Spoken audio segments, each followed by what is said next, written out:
നമസ്കാരം. ഇൻഫോടെക്കിലേക്ക് സ്വാഗതം. യമനിൽ വധശിക്ഷയ്ക്ക് വിധിക്കപ്പെട്ട മലയാളി നേഴ്സ് നിമിഷപ്രിയയെ രക്ഷിക്കാൻ വേണ്ടി അവസാന ശ്രമങ്ങളാണിപ്പോൾ തുടരുന്നത്. നിമിഷപ്രിയയുടെ വധശിക്ഷ ജൂലൈ 16 നടപ്പാക്കുമെന്ന റിപ്പോർട്ടുകൾക്കിടെ പ്രമുഖ മുസ്ലിം പണ്ഡിതനായ ഗാന്തപുരം AP അബൂബക്കർ മുസ്ലിയാർ യമൻ ഗവൺമെന്റുമായി ചർച്ചകൾ നടത്തി. യമനിലെ ഒരു മതപുരോഹിതനുമായി ബന്ധപ്പെട്ടാണ് ഗാന്തപുരം ഇടപെടൽ നടത്തുന്നത്. കൊല്ലപ്പെട്ട ദലാലിന്റെ സഹോദരനുമായും ഗാന്തപുരം സംസാരിച്ചെന്നാണ് റിപ്പോർട്ടുകൾ പറയുന്നത്. സെയ്ദ് ഉമർ ഹാഫിസ് എന്ന യമൻ സുന്നി പണ്ഡിതൻ മുഖേനയാണ് കൊല്ലപ്പെട്ടയാളുടെ ബന്ധുക്കളുമായി സംസാരിക്കാൻ നിമിഷപ്രിയ മോചന സഹായ സമിതിക്ക് അവസരം ഒരുക്കിയത്. എന്നാൽ ചർച്ചയിൽ കൂടുതൽ പുരോഗതി ഉണ്ടായിട്ടില്ല. വരും ദിവസങ്ങളിൽ കൂടുതൽ ചർച്ചകൾ നടക്കുമെന്നാണ് പ്രതീക്ഷയെന്ന് ഗാന്തപുരം AP അബൂബക്കർ മുസ്ലിയാരുടെ സഹായികൾ അറിയിച്ചു. ദലാലിന്റെ കുടുംബവുമായി ബന്ധപ്പെടുവാനും നേരത്തെ നിയമസഹായ സമിതിക്ക് കഴിഞ്ഞിരുന്നില്ല.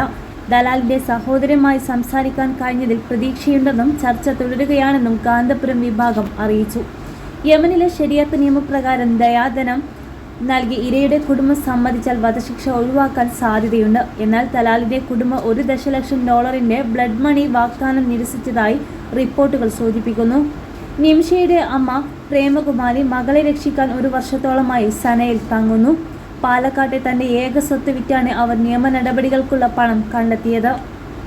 നിമിഷപ്രിയയുടെ വധശിക്ഷ തടയാൻ വേണ്ടി എല്ലാ സംഘടനകളും ഒന്നിക്കുകയാണ്. വരും ദിവസങ്ങളിലും നമുക്ക് സമാധാനം പ്രതീക്ഷിക്കാം.